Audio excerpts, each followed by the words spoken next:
So thank you for welcoming us, me and Buddy, to share those 2 days with you and with maybe others who would be listening and seeing the recording later. As a biblical scholar, of course, I can't avoid to start or to go through biblical texts or biblical conversations. So I would like to. Hi, get better. So I can't avoid to go through and to use the Bible or the biblical text as a proxy to our conversation and to our sharing, which is those 2 days are going to be lots of sharing among ourselves with some inputs from Betty and from myself in order to feed or to inform and to be informed by all the sharing we are doing here. And sharing is a very profound and good Christian word, rather than giving or lecturing, which makes us too much capitalist if we're giving things, and the lecturing, it feels like we are actually in a non-equal place, which we should not be. So we are in an equal space here. I'm just occupying this space as a tool. It's not the rightful place to be anyway. So I would like then we will go through a story from the 2nd century, which is a pedagogical or andragogical or some educational methodological tool that the first communities, particularly the communities who are about to be expelled from the communion, used to understand or to make people to understand what the good news means and how we can get back to the good news despite the desperation and the oddness of the situation, despite of the context, the horrible persecution, killing, and the whole disappointment that the communities are facing. So Jesus said, I will be back, and then 10 years passed and nothing happened. Actually, it gets worse, and 50 years passed and it gets worse, and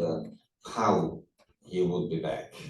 So this text from the 2nd century, so both the 4 last chapters of the Gospels, they are not from the original Gospels, they are from the 2nd century, when communities were fighting Gnosticism and Docetism and faith desperation, faith fading. So then I would like to go through one of those stories, which is from Luke. We could choose Matthew or Luke or John or Mark. John is a bit poison text, so I will avoid it, because John is very critical to the big church. So let's go for a less critical text first, which is from Luke, which is the same community actually. So John and Luke, they are from the same community. Just the community of John became a bit more upset about the Church of Rome. So this is why last chapter is a bit poisoning one. But let's go to the Luke. So then I would like, maybe we can read it, and then I can explain how it will work today and tomorrow. So if someone would like to share, it's Luke 24, the verses 13 to 35. And there are some blocks in this text. So remembering, this is not a text from the original Gospels. It's a catechetical text. It's a text to make the community understand how to get back to spread and to be the good news to the world, and not to give up to the empire and to the ideological meddling that the empire were going into the church. And also let's remember, so the 2nd century, 3rd century is the beginning, or maybe the starting of the Christian monastic life and religious life, which people romanticize, saying that, oh, those odd people are going to the deserts or making communities to find God in a better way and to find demons or whatever. which is actually, it might be a good narrative, but actually they are protesting against the church, against the Roman Church, who are actually being converted to the empire. So it was not Constantine who got converted, it was the Christian communities that actually converted into the empire. So this is why these texts from the 2nd and 3rd century are so important to reclaim and to recover our protesting and our civil disobedience spirituality, coming particularly from the religious lives and monastic lives. And this text in Luke 24 is part of this huge birthing of this disobedience, or this getting back to hope more, and to do an active hope, and not to conform with what's going on. Someone would read it aloud? I can share the microphone.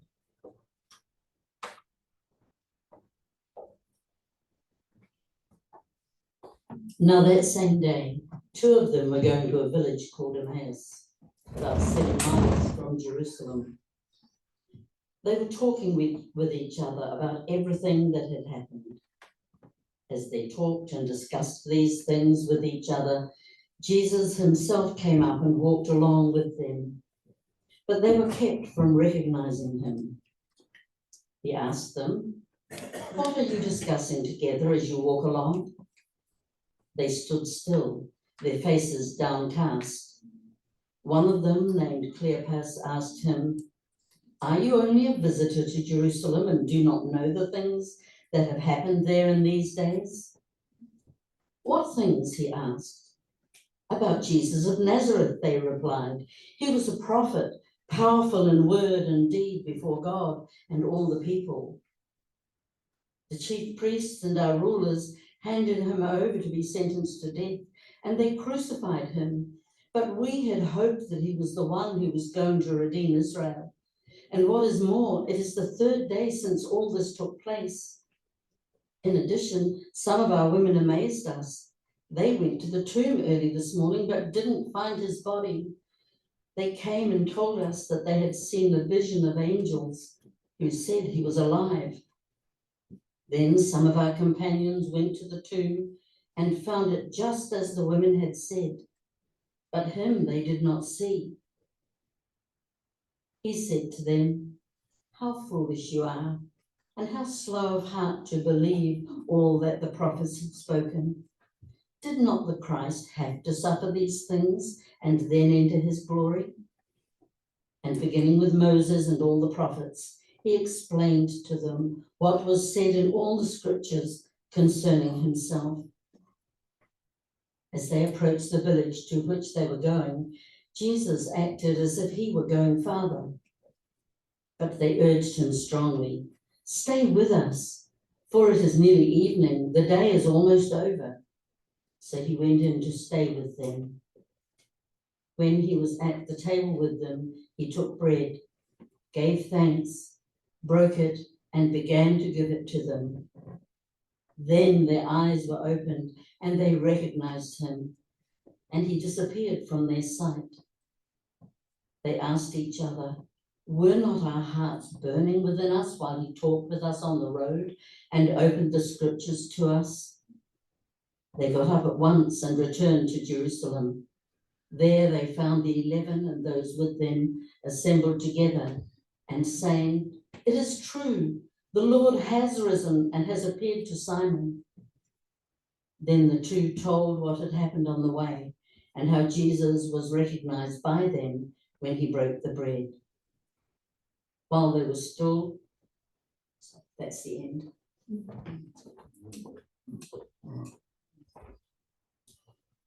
So this is an amazing story. We don't know if it happens. We were not there, of course. But it's, as I said, it's a pedagogical story to get us back out of the sin.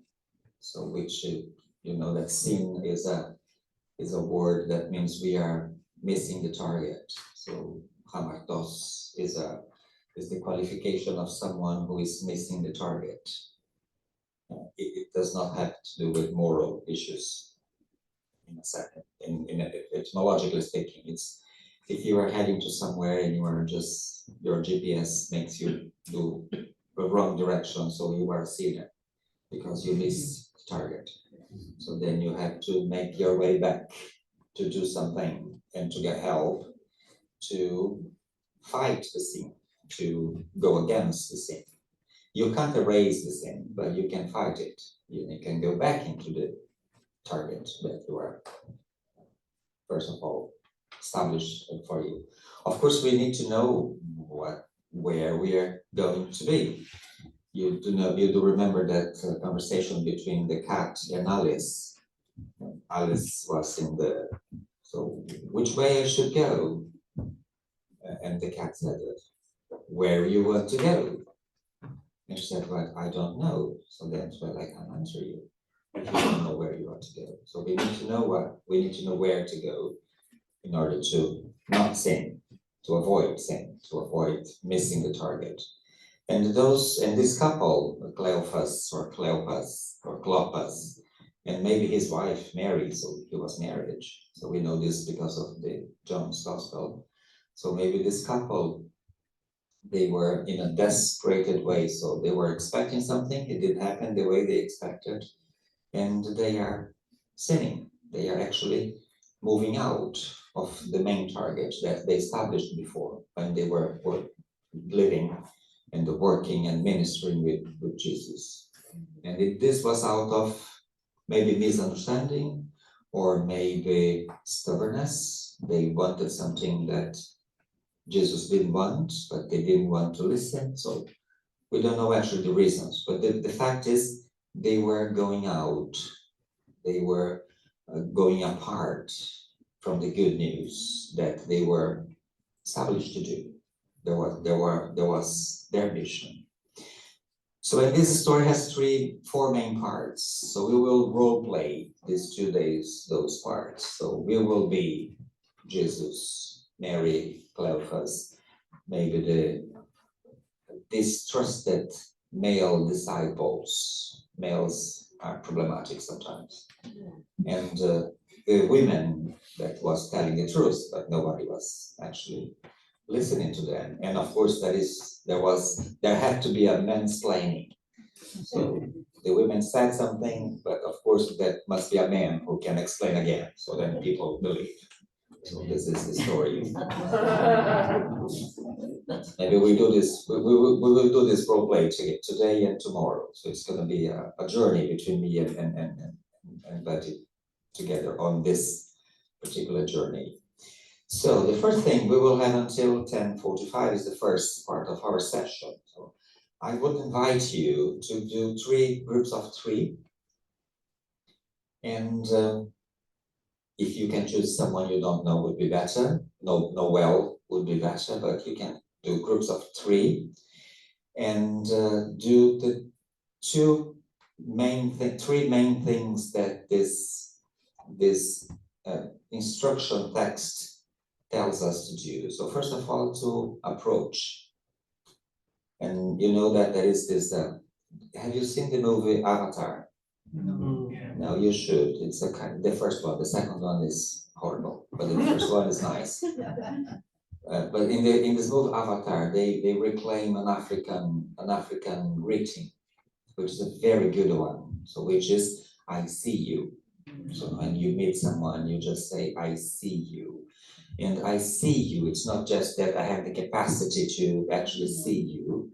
I see you means I am with you, I recognize you, I am committed to you. The Greek word for that is the I agape you.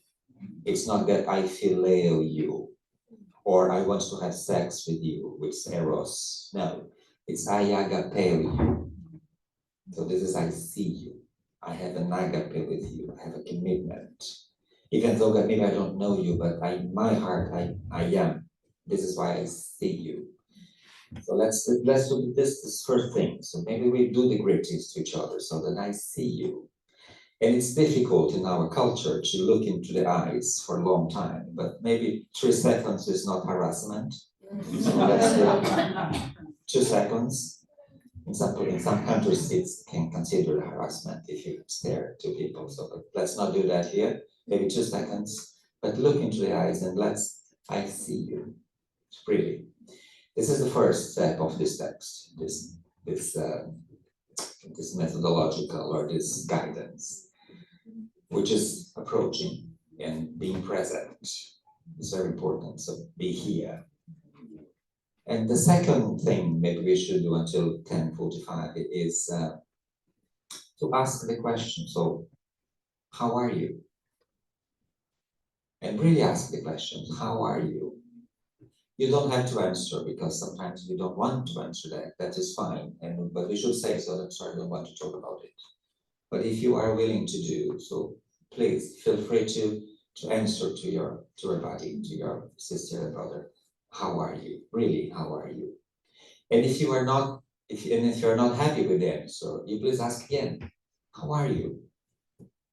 So we can do this. And please share, how are you? So what you've been talking about, what is happening? And you can choose the different levels. So in your personal life, in your community life, in your church life, in your Franciscan life. So you can choose to share, of course, what you want or what you can share. But let's do this exercise. So I see you, and then how are you? And let's maybe ask twice, how are you? And as far as you can, so please reply honestly. This is a safe space. Of course, we are not, this part is not going to be recorded, so it's no one will listen once you're talking into your groups. So let's make this a very, very safe space to share. You don't need to stay here, of course, so then we meet we do this until the break. So then we will meet here again after the break, and then we will do some sharing, and then Buddy will continue this how are you thing with some other experiences from abroad this room, and then we will end this day on that, and then of course we will do some sort of a conversation about what this first session meant and the second one with Buddy meant. And then we finish today, and then tomorrow we go into the other part of this text, which let's go do some theology. Theology is not something that we think. It's a problematic translation of the word logos or login to translate as a study, as an intellectual exercise. It's not. So theology, so the logon or the login is actually a discourse, is a practice. And as Jewish Christian mixed spirituality, so discourse is not an intellectual exercise only. Discourse provides reality, shapes reality, makes things happen, makes your body happens. So when someone tells you, I'm in love with you, this is not just words. Your body reacts physically. So when you say, I care about you, it's not only an information. It provokes a physical reaction. So this is why we don't study theology. We do theology. We work theology. And then tomorrow, this is going to be our theological laboring and working until that's the last sessions. And then also me and Buddy will share some thoughts about that. Is that okay? I'm sharing the frame so you don't get lost or anxiety with anxiety about what's going to happen. Oh, I'm sorry if I'm going too fast. I didn't know that. I'm missing the last part of the three main things. To One do. is to say I see. Okay, to do now. So the first thing is please greet yourself deeply. So say to the person, I see you, and meant it. You mean it. So in the second part, you ask, how are you? And really ask, how are you? And again, if you are willing to respond, so please do, how are you? If you can't respond that is fine. You just say, I'm sorry, I don't want to speak, which is okay. We don't have to do anything.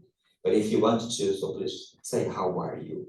And with this, how are you? So what you've been talking about, what are the issues that you are struggling with in a positive way, but also in a negative way, in different levels. Then you can choose in your personal life, in your community, church, work, Franciscan. So then you can choose, of course, and make sure that everybody has space to share. So let's not dominate the conversation. One person dominates the conversation. Is that okay? Is that understood? It's okay. And it's clear the pathway we go from today to tomorrow. Okay. Of course, we can change if you want to. I'm a Latin American, so I'm very used to improvise and to make things up. I'm not German, despite I studied in German. I did my PhD in German, so then I promised myself not to be German anymore. We can improvise to do something else if you want to. Okay, that is fine. Go. This reminds me a bit, Paolo, of the famous quote from Joe Biden, which says, I'll tell you in just 2 words. He says, made in America. I probably misheard you, but I thought you were going to give us 3 phrases. I think the third one, excuse me, is the third one reply? Yeah. Third one is please reply. Okay. That's what Joe Biden meant. The third one is just please reply. And again, don't undermine, do not undermine what you know, because there is one important things that happens in this text. For instance, Jesus was asking, so what you are talking about? And of course, Jesus knew what they were talking about, because they were talking about what happened to himself. But there is an issue, epistemologically speaking here, sorry, the high level of intellectuality here. I know what happened with me, but I don't know what you know, what happened to me. It is a matter of perception. And perception is true. It might not happen in the way you perceived, but your perception is true. It must be taken into account. I might not offended you, but you might be felt offended. And it is true, there is an offense. Even if I'm not offending you, it's not real, I offended you. But if you felt offended, there is an offense, and we should work out. So this is a matter of perception. So it's not granted that we know things because we are in the same room. No, we know different things about the same thing, and this is why sharing is so important. And respecting the perspective. The perspectives are building blocks. There is not one only thing. And this is some training in our intellectual, in our relational life. We need to learn, because most people do not want that. I used to be a full-time professor, so I used to listen to the professor. What is the real interpretation of this text? Or some people, even Anglicans, I can understand from Catholics, because they do have the magisterial thing, what the church says about that. I can say that, but which is even if with the Catholics, they are more Protestants than they think. But anyway, but with us Anglicans, so I've heard from students that, Professor, what is the real things? What is the church says about that? So this kind of eagerness of homogeneity, this is a very bad way to go. So we are not, and it's not like this. So this is why perceptions are important, and we should be free to share and to be respected, even if it's not what happened. But it's our perception. So let's share this. Is that okay? So we do this until 10:45. So take your time, be free. You don't have to be here. And we go for the best part of every meeting, which is food and coffee. And then we come back here for the second session, which is a bit of sharing what you can share or what you want to share. Not everybody will have the chance because we are too many, but some. There is a special ball we will use for that. And then Buddy will share more stories about other people who are not here with us. Is that okay? Today is about sharing stories and getting to know our stories and how we present it. Thank you. So 3 and goodbye.